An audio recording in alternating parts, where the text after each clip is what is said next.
Hi hello ನಮಸ್ಕಾರ ಎಲ್ಲರಿಗೂ. ನಿಮ್ಮ ಪ್ರೀತಿಯ ಅರವಿಂದ್ ಕರಡಿ ಮಾತನಾಡುವಂಥ ಸಮಯ ಇದೀಗ. ತಮ್ಮೆಲ್ಲರಿಗೂ ನಾನು ಮತ್ತೊಮ್ಮೆ Bhakti bytes with Aravind Karadi YouTube ಚಾನಲ್ಗೆ ಸ್ವಾಗತ ಸುಸ್ವಾಗತವನ್ನು ಬಯಸ್ತಾ ಇದ್ದೇನೆ. ಅದೇ ರೀತಿಯಾಗಿ ತಾವೆಲ್ಲರೂ ಸಬ್ಸ್ಕ್ರೈಬ್ ಮಾಡ್ಕೊಂಡಿದ್ದೀರಾ ಅಂತ ಹೇಳಿ ನಾನು ಆಶಯ ವ್ಯಕ್ತಪಡಿಸ್ತಾ, ಇದು ನಿಮಗೆ ಇಷ್ಟವಾದರೆ ಬೆಲ್ ಐಕಾನ್ ಅನ್ನ ಪ್ರೆಸ್ ಮಾಡಿ ಅಂತ ಹೇಳ್ತಾ, ನಾನು ಇವತ್ತು ತಮ್ಮ ಜೊತೆ ಮಾತನಾಡೋದಕ್ಕೆ ಬಂದಿದ್ದೀನಿ. ವಿಷಯ ಏನಪ್ಪಾ ಅಂತಂದ್ರೆ, ಉತ್ತರ ಕರ್ನಾಟಕದ ಅತಿ ಶ್ರೇಷ್ಠವಾದಂತಹ ಒಂದು ಸ್ಥಳ, ಅದು ವಿಜಯಪುರ, ಗುಮ್ಮಟ ನಗರಿ ವಿಜಯಪುರ. ಆ ಗುಮ್ಮಟ ನಗರಿಯಲ್ಲಿ ಒಂದು ಆಶ್ರಮ, ಜ್ಞಾನ ಯೋಗಾಶ್ರಮ ಅಂತ ಹೇಳಿ.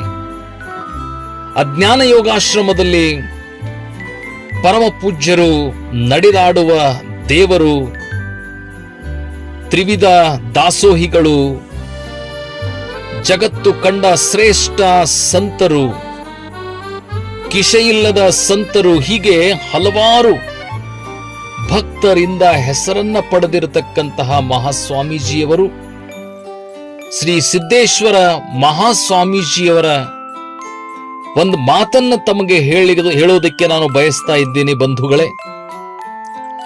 ಅವರು ಹೇಳ್ತಾ ಇದ್ರು, ಪರಮ ಪೂಜ್ಯರು, ಈ ಭೂಮಿಯ ಮೇಲೆ ನಾನು 3 ಜನರಿಗೆ ನಾನು ನತಮಸ್ತಕನಾಗ್ತೀನಿ, ತಲೆಬಾಗ್ತೀನಿ, ಅವರಿಗೆ ಗೌರವ ಸಲ್ಲಿಸ್ತೀನಿ ಅಂತ ಹೇಳ್ತಾ ಇದ್ರು ಪರಮ ಪೂಜ್ಯರು.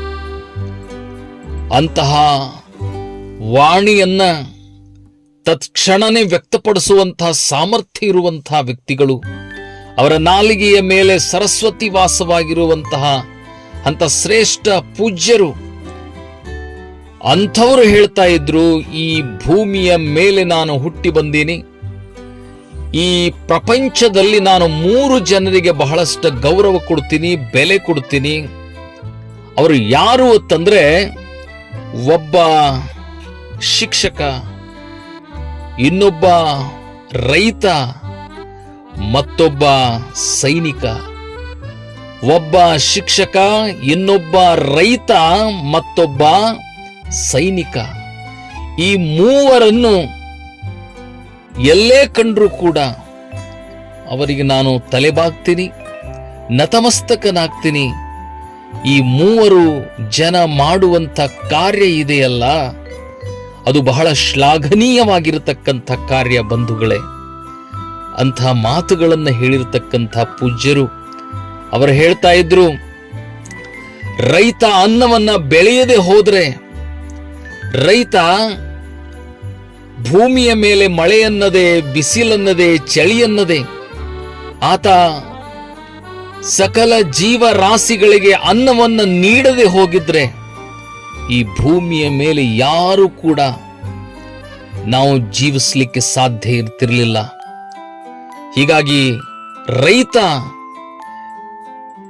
ತನಗೆ ಏನು ಅನ್ನೋದನ್ನ ಆತ ಅಪೇಕ್ಷೆ ಮಾಡದೆ, ವಿಚಾರ ಮಾಡದೆ, 84 ಲಕ್ಷ ಜೀವರಾಶಿಗಳಿಗೆ ಅನ್ನವನ್ನ ಕೊಡಬೇಕು, ಅವರ ಪ್ರಾಣವನ್ನ ರಕ್ಷಿಸಬೇಕು, ಎಲ್ಲರ ಹೊಟ್ಟೆ ತಂಪಾಗಬೇಕು, ಅವರ ಬದುಕು ಬಂಗಾರವಾಗಬೇಕು ಅಂತ ಹೇಳಿ ಆತ ಅಹರ್ನಿಸಿ ದುಡಿದು, ಹಗಲು ರಾತ್ರಿ ಅನ್ನದೇ ಕಷ್ಟಪಟ್ಟು, ಯಾವ ಆನಂದಕ್ಕೆ ಆತ ತಲೆದೂಗದೆ, ಕಾಯಕವೇ ಕೈಲಾಸ, ಕಾಯಕದಿಂದಲೇ ನಾನು ಮುಕ್ತಿ ಪಡಿಬೇಕು ಅನ್ನುವಂತಹ ನಿಟ್ಟಿನಲ್ಲಿ ಒಬ್ಬ ರೈತ ಏನ್ ಕೆಲಸ ಮಾಡ್ತಾನೆ, ತಾನು ದುಡಿದು, ತಾನು ಬೆವರು ಸುರಿಸಿ, ತಾನು ಕಷ್ಟಪಟ್ಟು ಇಡೀ ಭೂಲೋಕದ ಜನರಿಗೆ ಬದುಕಲಿಕ್ಕೆ ಅವಕಾಶ ಮಾಡಿಕೊಡ್ತಾನಲ್ಲ, ಅಂಥ ರೈತನನ್ನ ಕಂಡ್ರೆ ನನ್ನ ಮನಸ್ಸಿಗೆ ಒಂದು ರೀತಿಯಾದಂತಹ ಆನಂದ.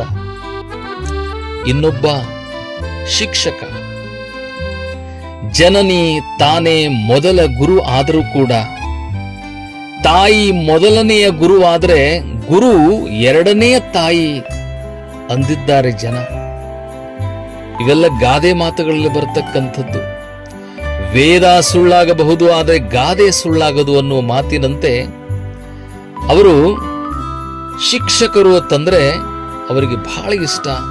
ಪರಮ ಪೂಜ್ಯ ಸಿದ್ದೇಶ್ವರ ಸ್ವಾಮೀಜಿ ಅವರಿಗೆ ಅವರು ಹೇಳ್ತಿದ್ರು, ಒಳ್ಳೆಯ ಗುರು, ಒಳ್ಳೆಯ ಶಿಕ್ಷಕ ಈ ಒಂದು ಪ್ರಪಂಚದಲ್ಲಿ ತನ್ನ ಕೆಲಸವನ್ನ ಆತ ಪ್ರಾಮಾಣಿಕವಾಗಿ ಆತ ಕೆಲಸವನ್ನ ಮಾಡ್ತಾ ಇದ್ರೆ ಈ ಪರಿಸರದಲ್ಲಿ ಯಾರೂ ಕೂಡ ದುಷ್ಟರಾಗೋದಿಕ್ಕೆ, ಯಾರೂ ಕೂಡ ನೀಚರಾಗೋದಿಕ್ಕೆ, ಯಾರೂ ಕೂಡ ಪ್ರಾಮಾಣಿಕರಾಗೋದಿಕ್ಕೆ, ಯಾರೂ ಕೂಡ ಭ್ರಷ್ಟರಾಗೋದಿಕ್ಕೆ ಸಾಧ್ಯವಿಲ್ಲ ಅಂತ ಹೇಳ್ತಿದ್ರು. ಗುರುವಿನ ಪಾತ್ರ ಬಹಳ ದೊಡ್ಡದು.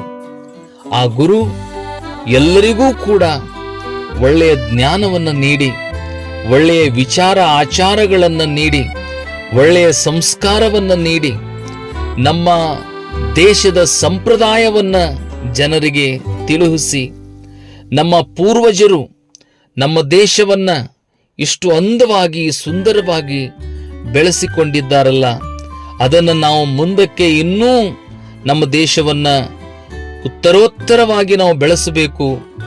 ಸಂಸ್ಕೃತಿಯನ್ನ, ಸಂಸ್ಕಾರವನ್ನ, ವಿಜ್ಞಾನವನ್ನ, ಜ್ಞಾನವನ್ನ ಇಡೀ ಜಗತ್ತಿನಾದ್ಯಂತ ಪಸರಿಸಿ ಜಗತ್ತಿಗೆ ಭಾರತ ವಿಶ್ವಗುರು ಮಾಡಬೇಕು ಅಂತಂದ್ರೆ ಅದಕ್ಕೆ ಕಾರಣೀಕರ್ತರು ಮಕ್ಕಳಿಗೆ ಶಿಕ್ಷಣವನ್ನು ಕೊಡತಕ್ಕಂತಹ ಶಿಕ್ಷಕರು. ಹೀಗಾಗಿ ಏನು ಅರಿಯದೇ ಇರತಕ್ಕಂತಹ ಮಕ್ಕಳ ತಲೆಯಲ್ಲಿ ಒಳ್ಳೆಯ ಜ್ಞಾನ, ಒಳ್ಳೆಯ ಬುದ್ಧಿ, ಒಳ್ಳೆಯ ಸಂಸ್ಕಾರವನ್ನು ತುಂಬಿ ಅವರ ಬದುಕನ್ನ, ಅವರ ಭವಿಷ್ಯವನ್ನ ಬಂಗಾರ ಮಾಡುವಂಥ ಕೆಲಸ ಮಾಡ್ತಾರಲ್ಲ, ಆ ಶಿಕ್ಷಕರನ್ನ ಕಂಡ್ರೆ ನನಗೆ ಅತೀವ ಪ್ರೇಮ, ಅತೀವ ಪ್ರೀತಿ ಅಂತ ಹೇಳಿದರು. ಅದೇ ರೀತಿಯಾಗಿ ಇನ್ನು ಅವರಿಗೆ ಮೂರನೇ ವ್ಯಕ್ತಿ ಅಂದ್ರೆ ಪಂಚಪ್ರಾಣ. ಅವರು ಯಾರು ಅಂತಂದ್ರೆ ಸೈನಿಕ. ಅವರು ಏರ್ಫೋರ್ಸ್ದಲ್ಲಿರಬಹುದು, ಅವರು ಏನಪ್ಪಾ ಅಂತಂದ್ರೆ ಆರ್ಮಿಯಲ್ಲಿರಬಹುದು, ಅವರು ನೇವಿಯಲ್ಲಿರಬಹುದು, ಯಾವುದಾದ್ರೂ ಸೈನ್ಯದಲ್ಲಿರಲಿ, ನಾವು ರಾತ್ರಿಯ ಹೊತ್ತು ನಿಶ್ಚಿಂತೆಯಿಂದ ಊಟ ಮಾಡಿ ಮಲಗ್ತೀವಲ್ಲ, ನಾವು ಆನಂದಭರಿತರಾಗಿ ಮಲಗ್ತೀವಲ್ಲ, ನಾವು ಬೆಳಿಗ್ಗೆ ಜೀವಂತವಾಗಿ ಏಳ್ತೀವಿ ಅನ್ನುವ ವಿಶ್ವಾಸದಿಂದ ಮಲಗ್ತೀವಲ್ಲ, ನಾವು ಇಷ್ಟು ಆನಂದವಾಗಿ ಮಲಗೋದಕ್ಕೆ ಕಾರಣ ಯಾರಪ್ಪ ಅಂತಂದ್ರೆ ಹಗಲು ರಾತ್ರಿ ಅನ್ನದೇ ನಮ್ಮ ಸಂರಕ್ಷಣೆ, ನಮ್ಮ ರಕ್ಷಣೆಗಾಗಿ ಅವರು ತಮ್ಮ ಪ್ರಾಣವನ್ನು ಲೆಕ್ಕಿಸದೆ ಇವತ್ತು ದೇಶಕ್ಕಾಗಿ ಅವರು ದುಡಿತಾ ಇದ್ದಾರಲ್ಲ, ದೇಶದ ರಕ್ಷಣೆಗಾಗಿ ಅವರು ಎಂಥಿಂಥ ಪ್ರದೇಶದಲ್ಲಿ ಅವರು ಬದುಕ್ತಾ ಇದ್ದಾರಲ್ಲ, ಅಂಥ ಸೈನಿಕರನ್ನು ಕಂಡ್ರೆ ನನಗೆ ಬಹಳ ಪ್ರೀತಿ, ಬಹಳ ಸಂತೋಷ, ಬಹಳ ಇಷ್ಟ ನನಗೆ ಸೈನಿಕರು ಅಂತ ಹೇಳ್ತಿದ್ರು ಪರಮ ಪೂಜ್ಯರು. ಆ ಒಬ್ಬ ಸೈನಿಕ ಸ್ವಲ್ಪ ಆತ ಮರೆತು ಏನಾದರೂ ವಿಶ್ರಾಂತಿ ತಗೊಂಡು ಬಿಟ್ರೆ, ಆತ ಅಪ್ರಾಮಾಣಿಕನಾಗಿ ಬಿಟ್ರೆ, ಆತ ಭ್ರಷ್ಟಾಚಾರಿಯಾಗಿ ಬಿಟ್ರೆ ನಮ್ಮ ದೇಶ ನಿಶ್ಚಿಂತೆಯಿಂದಿರಲಿಕ್ಕೆ ಸಾಧ್ಯನೇ ಇಲ್ಲ.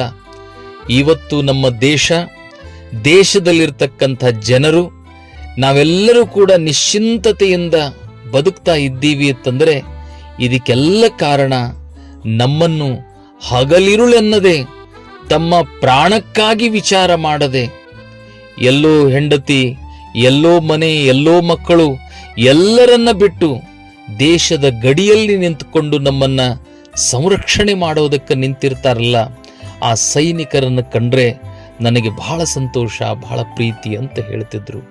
ಹೀಗಾಗಿ ಬಂಧುಗಳೇ, ನಾವು ಏನಪ್ಪಾ ಅಂತಂದ್ರೆ ಪರಮ ಪೂಜ್ಯರೇ ಹೇಳಿರುವಂಥ ಮಾತು ಬಹಳ ಸತ್ಯವಾಗಿರತಕ್ಕಂಥ ಮಾತು. ಒಬ್ಬ ಶಿಕ್ಷಕ, ಇನ್ನೊಬ್ಬ ರೈತ, ಮತ್ತೊಬ್ಬ ಸೈನಿಕ, ಈ ಮೂವರಿಗೆ ನಾವು ಬಹಳಷ್ಟು ಬೆಲೆ ಕೊಡಬೇಕಾಗುತ್ತೆ. ಹೀಗಾಗಿ ನಾವು ನಮ್ಮ ದೇಶವನ್ನ ಸಂರಕ್ಷಣೆ ಮಾಡಬೇಕು. ದೇಶದಲ್ಲಿ ಎಲ್ಲರೂ ಬುದ್ಧಿವಂತರಾಗಬೇಕು. ದೇಶವನ್ನ ಕಾಪಾಡೋದು, ದೇಶವನ್ನ ಬೆಳೆಸೋದು ಅದು ನಮ್ಮ ಕರ್ತವ್ಯವಾಗಬೇಕು.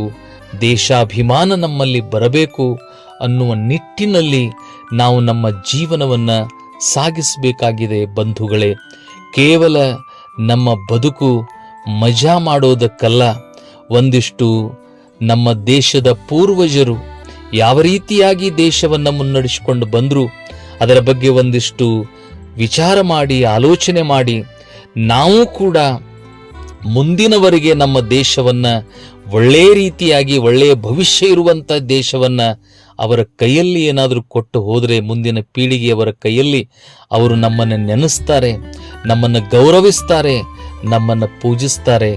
ಅಂತಹ ಒಂದು ಭಾರತವನ್ನು, ಅಂತಹ ನಿಸರ್ಗದತ್ತವಾದ ಭಾರತವನ್ನು, ಅಂತಹ ಸಂಪನ್ಮೂಲ ದತ್ತವಾದ ಭಾರತವನ್ನು ನಮ್ಮ ಮುಂದಿನ ಪೀಳಿಗೆಗೆ ಕೊಡೋಣ. ನಮ್ಮ ದೇಶವನ್ನು ಸಂರಕ್ಷಣೆ ಮಾಡೋಣ ಅಂಥೇಳಿ ದೇಶದ ಬಗ್ಗೆ ಒಂದೆರಡು ಮಾತುಗಳನ್ನು ಹೇಳ್ತಾ ನಾನು ನನ್ನ ಮಾತುಗಳಿಗೆ ವಿರಾಮವನ್ನು ಕೊಡ್ತಾ ಇದ್ದೇನೆ. ಜೈ ಹಿಂದ್, ವಂದೇ ಮಾತರಂ.